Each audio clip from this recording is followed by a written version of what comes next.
Well, hey everybody, and welcome to a special broadcast edition. I have no idea how this happened. A broadcast edition of The Wrap. I'm David Gillette. And now, if you've never heard of The Wrap, it is the web segment, the web-only segment that we do every week right here in Studio B. And like most things on the internet, it's always amazing. And one of the things we often do on the web segment is we play a game called 10 Questions, and it's exactly what it sounds like. We ask one of our favorite guests from the program to stick around a little longer, and tonight, Kevin Kling has volunteered. Hi, Kevin. Hi. So 10 questions. Yeah. There we go. Great monologue tonight. Oh, thank you. Let's play 10 questions, and we'll start pretty simple. Tell us a creative hero of yours, Kevin Kling. Creative hero? Mm-hmm. I think Mark Twain is a creative hero. Good pick. Do you need a deadline to do your work? I do. I'm a deadline person. Yeah, I got to be sweating before I put the pen down. You'd be good in television then. We're the same way. 3 commonly cited human virtues: wisdom, strength, and compassion. Wisdom, strength, and compassion. Which do you aspire to most? Well, I guess I aspire to compassion, but I connect that with wisdom because I think they're both recognition. When you recognize yourself in another, then by helping other people, you're really helping yourself. But I think that knowledge is acquired, but wisdom is recognized. So I would put those together in that way. Do you come up with that wisdom that articulately on the spot? You didn't have that rehearsed. That was just genuine Kevin Kling ad-libbed, wasn't it? Yeah, but what was the third one? Well, strength. Strength is the other one. Oh, no, I don't got You a don't need chance on that one. strength. No, We have bulldozers for strength these days. As you know, Kevin, kids can be mean. David Gillette, the best a man can get. Yes, I've heard it. Your last name, Kling. Yeah. I feel like that's something kids could do something with. What's the most abusive people have ever been with the Kling name? Well, they were pretty good about that. My sister got Peaches because of Kling Peaches. Yeah, okay. But I got to be Klingon. Klingon, okay. And Star I Trek loved reference. that, actually. That's kind of flattering. Oh, That yeah. speaks to strength. It You parts ties it the back waves, there. yep. When you have out-of-town family visiting you here in Minnesota, what's the one place you always take them to show off our home state?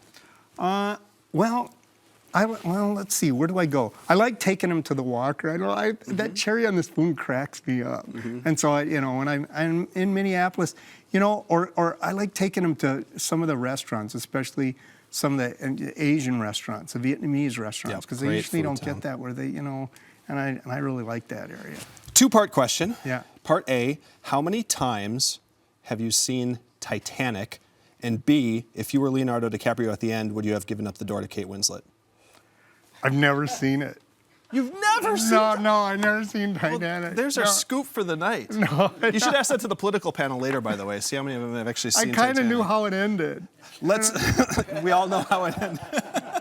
Somebody wrecked it. Let's try a more contemporary movie reference. Batman versus Superman's coming out today. Yeah. Who wins in that thing, Batman versus Superman? Well, that's DC Comics, so I have a problem with that right away. I'm a Marvel man. But You won't even touch it? no, it seems like it's a no-brainer with Superman. So I'm thinking, Batman's going to have something up his sleeve. Somehow he's going to have to pull something. So I'm actually looking forward to it. But you haven't seen Titanic, but you're going to go see Batman versus Superman. Oh yeah, totally. Okay. Yeah.